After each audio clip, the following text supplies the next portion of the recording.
Okay, welcome everybody. Now we are live. Thank you for joining. Last but not least, intro to NetRisk training. I'm Seve Ponce de Leon, Senior Director here with PMA, and I've been here over 10 years on the software development side, where I'm currently leading product management on NetRisk. I am also joined, special guest Francisco Cruz. Why don't you go ahead and introduce yourself? Hey, thank you, Seve. Hi, everyone. This is Francisco Cruz. I'm a senior director in the Miami office. I've been with PMA for 14 years, and I'm part of the team that helped develop the NetRisk. So hopefully you'll find this presentation very informative.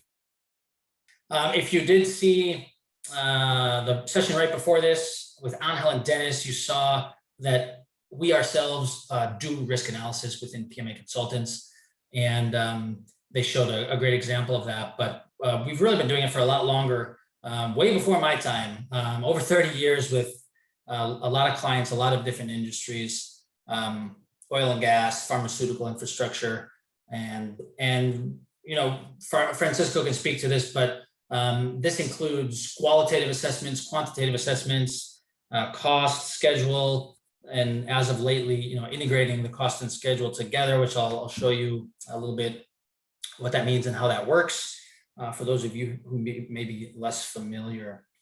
So, you know, just emphasizing that we bring a lot of background and experience to development of this tool, which I'm about to show you. And it's really paid off in the software. So, you know, I said qualitative, quantitative, and you know, this session is geared toward most folks who have a little bit of foundation of risk analysis. I see not too many people have actually conducted or participated in one, so I will just step back a little bit and just clarify what I mean. When we talk about quantitative, we're really talking about when we run the Monte Carlo simulation on the schedule and we get those concrete results. So if there are any folks in the audience who are still doing only the qualitative analysis, well, this would be my pitch to reinforce really the value of the quantitative analysis, because that's the part that really lets us prioritize which risks are having the biggest impact on the simulation on the project, and allows us to forecast a more probabilistic finish date, right? Give us that confidence threshold on when we might be completing, which goes hand in hand with setting contingency values for the project, more than just pulling out a 20% contingency based off your baseline date. Really basing that off the results from the risk analysis. So how much later were we at an 80% confidence level, and use that as the basis of setting your cost or your schedule contingency. Going through the quantitative analysis, really it encourages the team to think ahead, because if you have a really capable analyst who gets together in the room and discusses all the risks and builds out the risk register, then it's going to bring these type of issues up to the forefront and just benefit the project overall. And through that same workshopping process, there's an opportunity for more collaboration and more alignment, just through the process of building a schedule model, getting everyone in the room, discussing the durations and so on and so forth. So, we really like the quantitative part. So that's primarily what I'll be demoing today. And of course, just revisiting the schedule and producing that summary is going to a lot of times come out with a better quality schedule, because we'll have an opportunity to look at logic, lags, constraints, and things which may have been in the detailed schedule, which don't really work very well in a simulation. And above and beyond just a quantitative analysis, integrating the cost and the schedule, if you're doing both, has a lot of benefits. It's not too much more additional steps or effort if you're already doing them separately, but the rewards are significant. So first of all, you'll get to see the time impact on the cost. So as activities take longer and risks occur, that will in turn affect the cost results of the simulation, something which if you're running them independently, you're not going to have that same visibility into. And over here, I'll jump over to the probabilistic cash flow. A huge tool which a lot of our clients really like is to see how the spinning can vary over time based on if you're looking for that 80% p-value or 75% p-value, seeing how the curves compare to one another. And I'll be able to show you an example of that here in NetRisk. So we're almost ready to jump in the tool. But I just want to talk a little bit about why we typically use a summary schedule for the risk analysis. There's plenty of folks out there who prefer to run it on the detailed schedule, but again, there are going to be potentially issues, quality issues in the schedule. There may be scope outside of that schedule if it's coming from the contractor, which would be helpful to include in the risk analysis. You know, time, not to mention time, right? Or just trying to collaborate around a detailed schedule in some of those risk workshops. If you have to go through and think about durations or risks affecting thousands of activities, that can really affect the collaboration. So if you haven't seen already throughout the course of these 2 days, we use NetPoint for building that summary model. And so if you folks are already doing that today, then you will be pleased to know that NetRisk is the only tool that can import that NetPoint schedule right off the bat and run a simulation on it. So, you know, if you're using NetPoint, it will go hand in hand in that respect. And, you know, you already know, I think you guys have seen the benefits that the NetPoint provides. So on the NetRisk side, we have a feature called risk priority. If you're familiar with risk analysis, you'll know that one of the big outputs is the risk sensitivity, which is which risks are driving the project and should we focus on in terms of trying to mitigate, spend money to bring back the project, the forecast completion date. So historically, this has been a correlation value. You can see here the design risk at the top. It's got a 0.53 or a 53% correlation. Which a lot of times just ended up to be a little bit too abstract for the executive level to be thinking about the risk results. So the benefit here is that risk priority will tell you in a concrete days or dollars. You can see in the bottom right there, we get 12 calendar days potential savings if the risk would be mitigated. This saves a lot of time because before we had a tool like risk priority, we used to do this manually, and that if you got 20, 30 risks in your register, could take a day just to go through the analysis, make sure you weren't making any mistakes, errors, recording all the values, and then building the report in Excel. So a huge time saver for that. If you are running the risk analysis, you're also passing on to either your team or to your client. So, and really overall, just a much better understanding of that trade-off. So, well, we could spend, X number of dollars on mitigating and we could gain this many days. So, very, very actionable results. Last but not least, float use risk. You may have heard from the other sessions that NetRisk is the only tool where you can, during that simulation, float activities off their early dates. So you can model things like pacing other delays that are going on, or resource leveling that might have gone on, or just that risk of activities slipping off the early dates. And you can see the effect that has on the completion date. And this is a very new capability. We're still doing this internally and analyzing the type of results that it's having. But it's very clearly impacting the project completion date. In other words, if you run a simulation with none of this, all your activities on the early dates, you're very likely underestimating your P80 date that you're getting out of the simulation.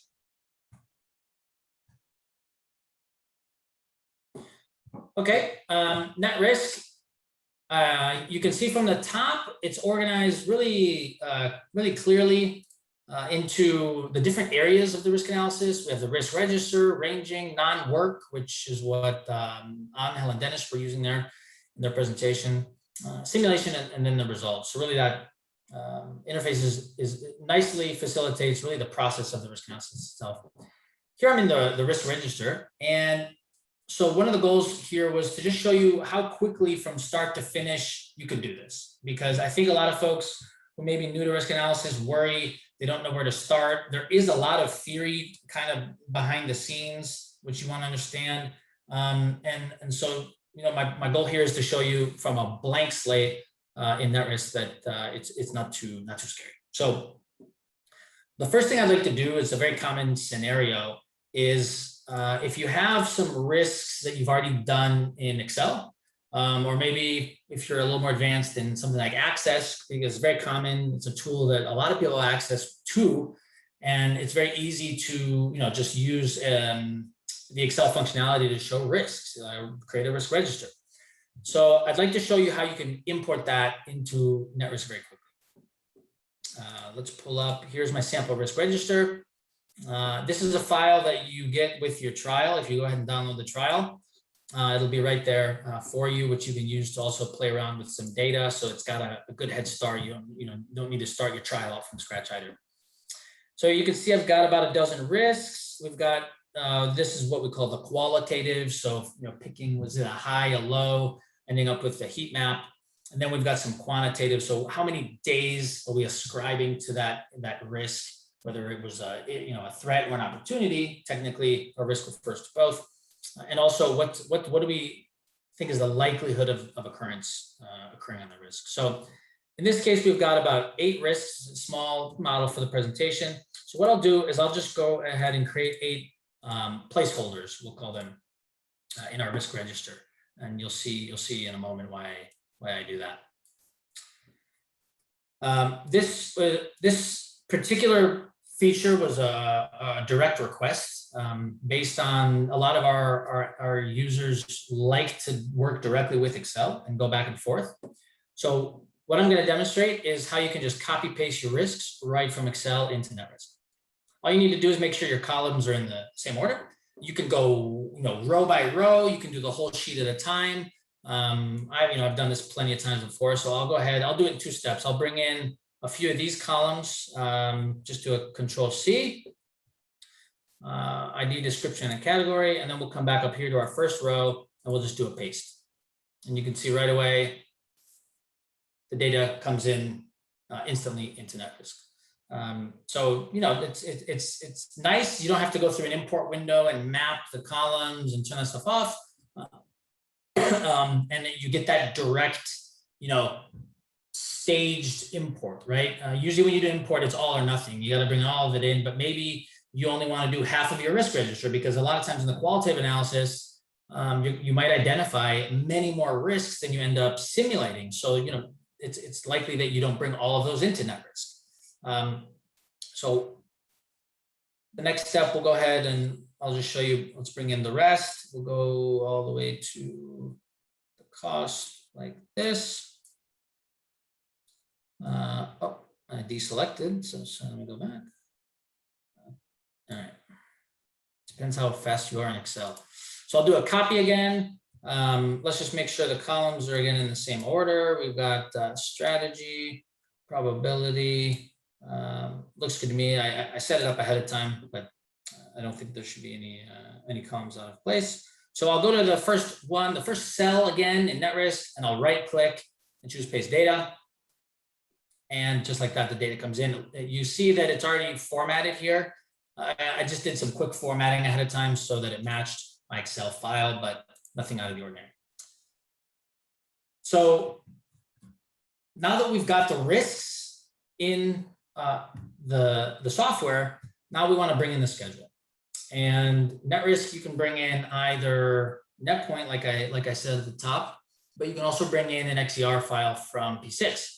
So the nice thing is, if you are using P6 to do the schedule, you can bring in any user-defined fields that you might have there too. This happens a lot when folks are capturing duration ranges. So what's that minimum or maximum potential duration on the activities, writing user-defined fields. So I see a hand was raised. I think it just went down. Maybe I That was answered the the question question. here from Elkin. It says a risk that we are adding, are they mitigated or still initial versions?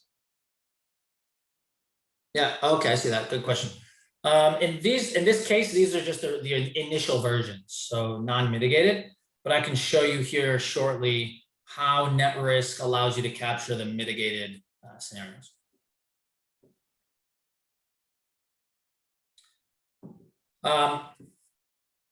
I see. Okay, I see. Okay, so in this case, I'm going to bring in a schedule from NetPoint, but like I said, we do support P6, and we will eventually be supporting MS Project as well, but that's not available today quite yet. So I do have a schedule built up here at NetPoint. In this case, you'll see some LOE, some hammocks at the top, and those have been added into the schedule. You see it's a very high level, very summary level, about 30 some activities. And the hammocks are representing costs. Those were taken directly from cost estimate, which also comes in your sample file. And this is where a little bit of art comes into the integrated cost and risk analysis, because a lot of times you're going to take a schedule, summarize it up. You're going to take a cost estimate, summarize it up, and then you need to marry the two together. So, this approach that I'm showing you takes the cost line items and puts them in the schedule itself, distributed over the different activities that are feeding into those cost line items. So what that allows us to do is place the spending in time, or the cost in time throughout the schedule, which is going to come into play into the cash flow chart. It's also going to have that effect where if any of those durations take longer, it's going to stretch out our cost hammock, and that's going to increase the cost of the simulation. So the nice thing about Windows today is you can just snap any application to a different side, and you can work with obviously NetRisk and NetPoint side by side. Right now, there's no native visualization of the schedule yet in NetRisk, but if you have NetPoint, you can do this very easily. Let me go ahead and I'll bring the schedule in, and you can see, let's say update project from file. And we do have a NetPoint file somewhere.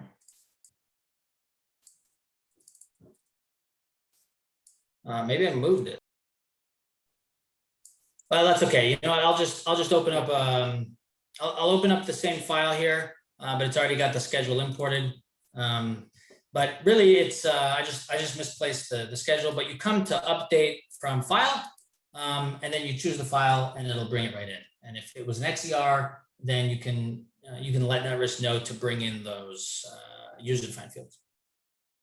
So now you can see we're side by side. And so this is where it would come in handy if you are using this in a live session. You can find FDN permit, see what the predecessors and successors are, see the duration, so on and so forth, and then come in and capture the duration ranging information right in here for the risk analysis. So I should also plug, if you are coming from P6, if you are deciding to run it on a detailed schedule, if you have NetPoint, then you also have Schedule MD. So you can run a quick quality check on the XER file. One of the ones that it supports, we have a proprietary Schedule IQ report. We also do DCMA report. So you can just send these out to Excel and do a quick check. High duration, it'll let you know what percent. To define exactly how that metric is being calculated, you can click over, see a summary of the activities which are identified as having a really high duration according to the DCMA. So a really nice report that it already comes in bundled if you have NetPoint. So.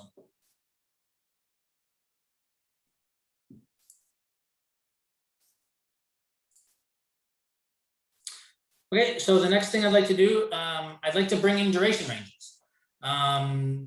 You can key those right in, like I'll show you if you're doing it in some sort of live session with your project team, just like an Excel style spreadsheet type input. In my case, Again, maybe you're using Excel, maybe you're sending out Excel sheets to different team members, they're putting in ranges for different trades, and then they're sending it back to you, something like that. So we can use the same copy paste that we just showed you for the risk register. So here I've got, the way to do this is just take the schedule from NetRisk, export it out to Excel. You can do that using this export feature. And then you know that all the columns and all the rows are just in the perfect order already. And then you can distribute this to the different project team members. And then they send it back to you, you get all the data, and now you can just come in, select all the rows. I'll do the distribution shape. This is the minimum duration, the most likely, and the max. Do a copy paste. Here we have duration distribution. Same thing, come and do a right click and do a paste data. The nice thing about NetRisk is it's going to show you any potential errors before you run the simulation. So you don't have to wait, then go to run the simulation and see, oh, a flag came up for this reason and that. Here it's telling us right away, shops RNA delivery, something is going on. So if I hover, the determinist duration is outside the range. So I can see the minimum must be less than the max. So it's telling me right away that there's something wrong going on. I can see 75, 85, 75. That's not a valid duration distribution. So remember the maximum really has to be higher than the minimum to sample during the simulation. So in this case, it's an easy fix. NetRisk in this case, even though it's invalid, it's just going to, if you did run the simulation, it would just ignore that. But if I do want to correct it, I can just come in here and update the value, and you'll see the color goes away. This other one up here, orange, that's telling us that the duration, the planned duration, the original duration from the schedule, it's actually, in this case, higher than that duration information that we got, which is, not unheard of, but it's a little atypical. So it's just letting you know, is that really what you want? Again, that's no problem. NetRisk will include that one in the simulation. So just a heads up. We can do the same thing for costs. Again, remember, this is an integrated cost and schedule risk model. So in this case, I'll filter down for those hammocks. We know that we were using those to represent our cost line items. We'll go ahead and turn off the WBS so we can see all of those cost line items that we created ahead of time. I want to add a couple more columns, and you can do that really easily. Just right click here and you can do a search or just scroll down, look for the ones you want. In this case, I'd like to bring in the cost ones we'll be using. So, again, the minimum, the most likely, the max. We want to choose a shape for the sampling, and then how that's going to behave. We'll also, let's come in and put the planned cost plan right there. All right. So I'll come back to my cost estimate. In this case, cost is, coming from Excel. It's got a lot of opportunities for formatting. It could have dollar signs, thousands. I'm using K here. It could be a euro. There's a lot of different symbols. So what we recommend is just strip it out. It's a little easier. But either way, as long as it's formatted, you see up here as general number, percentage, text, that's all going to come in. So, what I like to do when I'm doing this is I'll have an extra set of columns for the analysis, which I keep. I can hide these then when we're talking about with the project team about what the cost is. And these can even be formulas, you can see, which is really just looking up the other one. So we'll go ahead and do, again, the copy paste, which we really like, and paste it over cost planned. And now we've got the cost just like that, the cost and the schedule data all integrated here.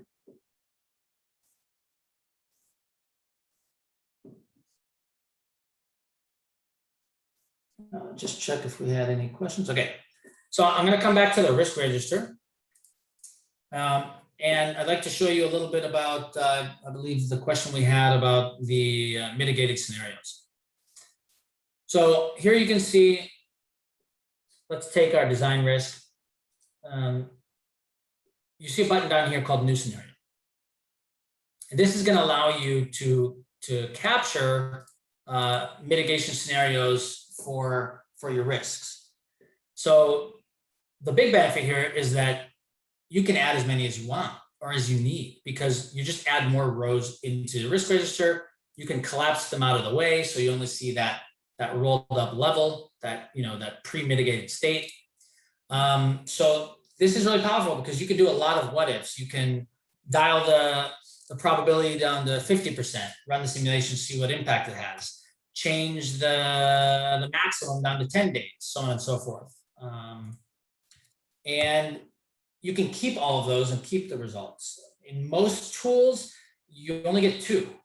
You've got the pre-mitigated and the post-mitigated. They're two separate views. A lot of times you have to maybe change views, or you will get like a column up here to show you that, or there's different options. But the moral of the story is there's no really a limitation to how many of those mitigation scenarios you can create.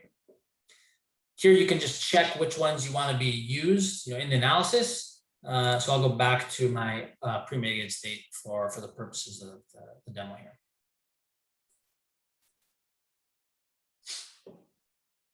All right, the last step here before we're ready to run the simulation is we want to associate these risks to the activities in the model.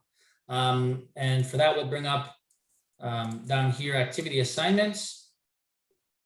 And here's where we can start to make these assignments or mappings. A lot of times they're called, or associations. So if we go ahead and select, let's say, permitting up top, then we know that any of the activities in the bottom, the assignments we make are applying to the permitting risk. So in this case, I could come search. Well, we can see right off the bat, FDN permit, foundation permit, permit set. We can go ahead and just check the box. And you'll see all the data comes in from the risk register. You'll notice there's some icons, which is actually reinforcing that it's coming from the risk register. So I'll go ahead and assign to two different permits our permitting risk. You'll notice that we have the ability to actually customize it down at the activity level. So maybe this permit risk has a much lower probability, let's say 25%. Maybe it's got a lower impact. Instead of 8 to 12, let's say 4 to 8 days. This is really, really powerful of the ability to customize at the activity level, because it's going to allow risks which may be, at the end of the day, the same risk, but occurring either in different areas of the project or different timeframes. It's going to allow you to use the same risk and spread that over different activities. The benefit is that you don't, before any software allow you to do that, you had to create multiple copies of the risk in the risk register. So permitting area A, permitting area B, permitting area C, and we've seen this a lot. And you have to then, on the risk reporting side, for example, if you're looking at the risk sensitivity analysis, the results are spread out across all the risks. And NetRisk lets you do either or both. So they will let you run, we'll see on the results side, you can see, well, what's the impact of permitting on foundation permit? What's the impact on permit set? And what's the impact on as permit risk as a whole? So, really the ability to drill down and divide that up. Another really nice capability of this feature is you can run duration, you can capture duration uncertainty as a risk in the risk register. At the end of the day, you can just create a new risk, give it a probability of 100%. Down here, put in all the duration, essentially the duration ranges. In this case, it would be impact over your planned duration, or you can do it in terms of percent. And that will let you then, when you run the analysis, you'll see that the risk sensitivity or the risk priority will communicate, the impact of your baseline uncertainty, if that were, an area for mitigation. So I'll go ahead and let me just check if there have been any other questions coming in. Okay. I'm going to switch. I just showed you a couple ways to make the assignments. really, you can just check the boxes there for schedule. If it's cost, check the box for cost. You can also do the inverse. So if you want to look at the activities up top and then say, well, what are the risks that might occur on that? You can do the inverse there. So it just depends how you're looking at the information. But I do have another version opened here, just which has all the impacts just filled in for me, so I can save a little bit of time on this demo. And I just want to draw your attention to the mitigation, again, in the risk register. In order, when we run the simulation, for the risk priority to work, it's going to look at this column. So, and I'll explain exactly how that works in 1 second. But what we'll want to do is basically, if we want NetRisk to be able to mitigate automatically for us, permitting, then just make sure that we set the strategy in the register to mitigate, and then NetRisk will be able to take that out. So you can see I have those all set up. I'll come over to simulation. I'll go ahead and create a new one. We'll run 1,000 iterations. And this is the box I want to check, calculate risk priority. And I'll go ahead and I'll just start the simulation. And by the time I finish explaining what exactly it is, it will have finished. So risk priority takes 1,000 iterations and it finds what was the biggest risk, what was the biggest impacting risk. And then it takes that risk out of the model for us. It basically goes back to the register, unchecks that box, and then it runs a whole simulation again of 1,000 iterations. And now there's going to be a new top risk at the top. It's going to take that out. And now it's going to do it again, so on and so forth. So in this case, you see we have 8 risks. So it's going to do 9 total runs through the model. And it does it for us automatically without worrying about all the back and forth that you might have to worry about doing. So it's a huge time saver, a huge benefit. And really just gives us much better results at the other end. And you know, it's something that Francisco could speak to. This is the de facto simulation that he now runs. There really is no going back to the old risk sensitivity anymore now with this type of capability. So just keep that in mind, you know, if you're looking to run a risk analysis in the future. So here's a summary of the different runs. I do see a hand popped up. Hey, yeah, this is Brian. I was going to ask, can you make your NetRisk window full screen? Oh, yes. Thanks. Sure. So let's go ahead and jump over to the results. Actually, before I do that, sorry, got a little out of order here. I do want to run one more simulation, and that is looking at floating. So we'll switch over to the floating view. You can see we see our same schedule, but we have some new columns over here to tell NetRisk how we want NetRisk to handle float during the simulation. So this is the main one, % of iterations. It's kind of, think about like a probability of a risk occurring. So we'll go with, for this example, we know that a typical simulation is the curve on the left. It's the optimistic curve, the early curve. Let's just do the late curve or the pessimistic curve. So we'll say we want this activity, if it has float during the iteration, for that float to be consumed. So we'll just say we want that to occur all the time. And we'll say that we want it to use all of the float. So again, we're building the worst case scenario. So we'll go ahead and choose float most likely 100%. Now you are in control of how much you do. You could say, well, let's say 50% of the time, or let's say half of the float, and you can see what effects those have on the P80 dates at the end of the day. And I'd like to apply this to the whole schedule. So you'll see just the really nice feature of the spreadsheet is we can just do a fill down. We'll select everything. Let's say, instead of just the column, we'll fill down all the values which we were just editing. And it applies it to the whole schedule. So let's run one more simulation. We'll call this with float use. And this one, we won't run risk priority. We'll just run just 1,000 iterations. So you'll see that is really a blink of an eye because we didn't have to do that 8 times. I should also mention that the next time you see this in action, it's going to be running even faster. We're working right now on decreasing the times that it takes above and beyond what you're seeing today.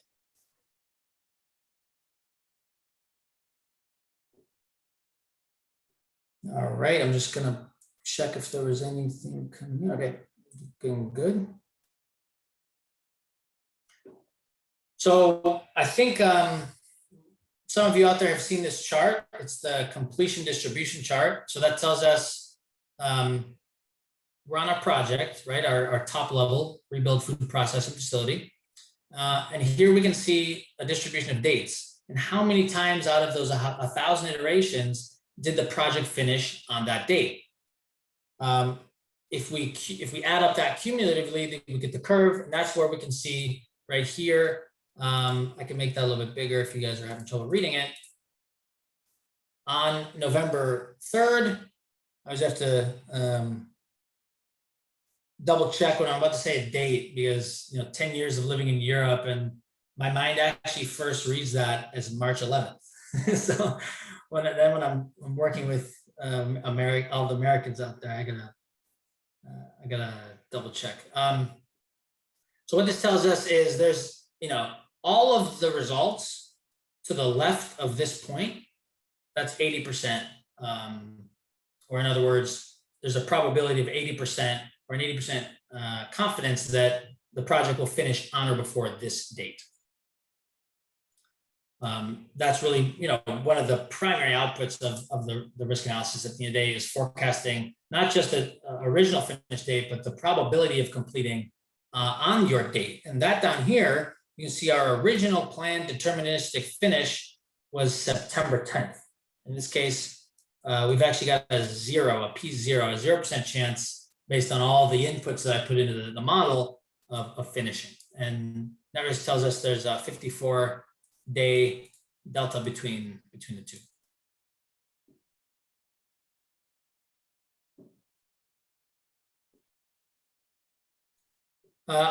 Let's go back. Let me go ahead and turn off the frequency bars. I just want to look at the cumulative curve, and we go ahead and get rid of some of these markers up here. Because what I'd like to do is then turn on, let's say the run that no additional risks removed. This was the first run of our risk priority simulation. And now you can see, a slight variation here between, I can go ahead and turn on my legend so you can tell which curve is which. We can make the chart a little bit bigger, shrink down our table. And you can see, with float use, it is ending, after, in this case, our simulation when we weren't modeling any float use.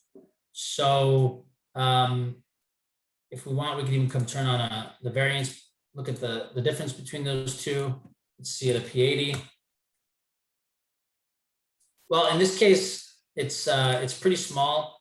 There's a 2-day difference, but I've seen a lot of times, even when I've been running this model with different inputs, you do get as great of a variance as 10, 12, 15 days between the two curves. But this is how you can set up. You can see how easy it is to set up a comparison between two different scenarios that you're running. I mean, I did that all in the same view without opening any other windows, going to any other tabs. I just chose from this list, which two simulations I wanted to generate into that comparison.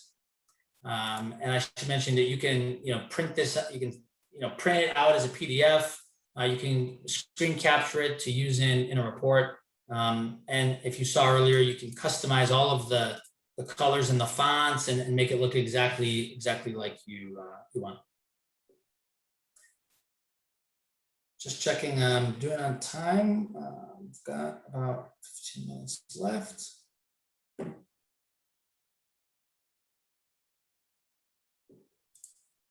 So I'd like to go to the risk priority and show you what that looks like. In this case, we'll go ahead and turn off some of our descriptions just so we can see the IDs showing up. We can go ahead and turn off cost in this case. Oh, sorry, we want to turn on schedule. That was cost. Schedule over here. Okay. So, oh, sorry, one more. Let's turn on the numbers over here so you can see exactly what we're looking at, and we'll put those over to the right. So here you can see what I was talking about earlier in the slides, right? Our design risk is, if we could mitigate the design risk, we could save 10 days. And this is a short schedule. It's only like a year long. So percentage-wise, significant savings. And the chart is organized from top to bottom. So the biggest savings are at the top, followed by this, I don't know if it was the procurement or process area, permitting, so on and so forth. It's also showing the cost savings that could be achieved, which is huge. You'll notice it's not in the same order because when we ran the simulation, we told NetRisk we wanted it to be schedule driven. But if you say you want your analysis to be cost driven, then it would show you the chart based on the order of the savings you could have in terms of dollars. I do see a hand is up. So I'll go ahead and unmute you, or you can unmute. You just mentioned that the savings. So I try to understand what do you mean by saving, and so we mitigate it, but we never mentioned actually what will be the cost of mitigation. Yeah, maybe we save the 10 days, but the cost of mitigation costs even more than the 10 days of the project. So do we have somewhere this cost of mitigation, budget of mitigation? So I think this is the threshold that this specific risk mitigation can go. Great question. That's definitely, so right now it's not in the version I'm showing you, but that's an item that we're going to be adding right in the risk register, so that on the risk, right where I showed you earlier with the different scenarios, you'll be able to clarify what was the cost of the mitigation that you took during that scenario. So in this example, it's not being included, but it's going to be coming out in the roadmap.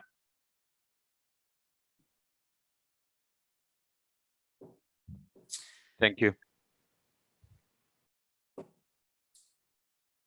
Okay. We can also look at the, I think that's the, really for, in terms of risk priority, yeah, so we can sort it by cost as well. I wanted to jump to the cost, just the cost, cost distribution chart. We'll go to the one before we removed any risks, so just our base simulation. I'll go ahead and turn the bars back on. So here we can see, I'll go ahead and add our deterministic back. Let's see, what was our baseline? It's about 6.6 million down here. We have in this case, a 12% chance. We have, let's go ahead and look at our P80. About 6.9 million. So if you ran a cost risk assessment by itself, this is what you would get. If you ran a schedule risk assessment by itself, then you would get the completion distribution that I showed you earlier. So one of the biggest benefits here of the integrated is that you can look at a scatter plot of cost and completion dates.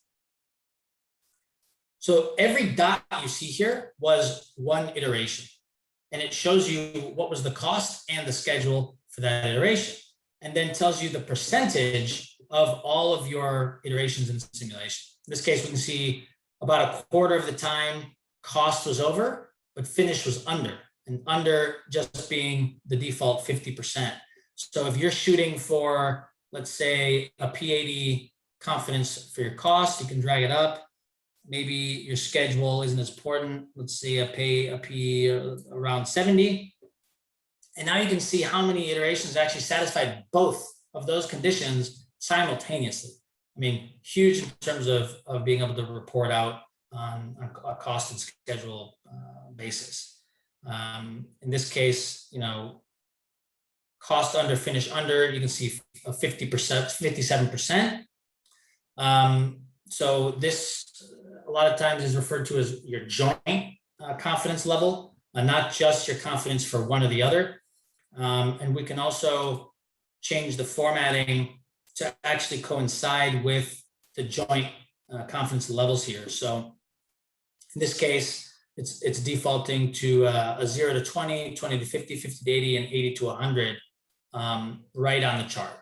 So you can see really the distribution or breakdown of how did the iterations meet those different joint confidence thresholds. So one of the really helpful things that, you know, a lot of our clients really like, and why, you know, they want us, or they go through the work of doing the integration, cost and schedule integration.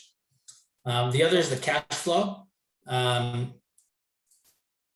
ahead and turn the legend back off, a little more space. So here we're looking at the deterministic, which is showing up, well, maybe I should turn my legend back on. Deterministic is showing up, okay, simulation 1, no additional risk removed. Yeah, deterministic is showing up in blue. And then we can see the spending in red, which was for our P80. So let me turn off the IDs, you can see a little bit better there.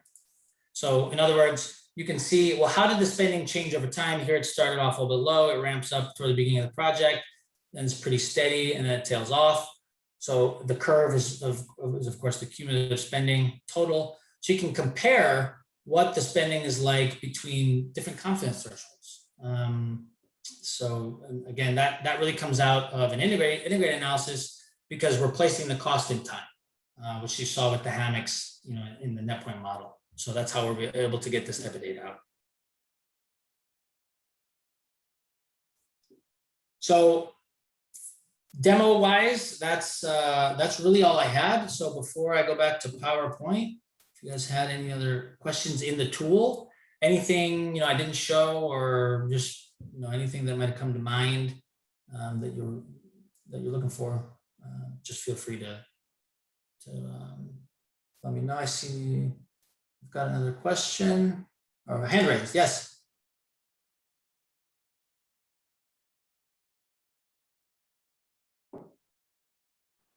Hi again. Yes. Just one of the, when you were doing the cost, there was selection. It's a time-based. When you're entering the cost, like minimum, maximum for each activity, or the WBS's cost. That's correct. Yep. Can we just go there? I just want to see what the options we have there, and how it works with duration too. So an activity has a duration, and then we have a cost here too. That's it. It's a minimum, maximum. But because now in one of the iteration, it goes to the maximum duration. So then the cost will be driven by duration.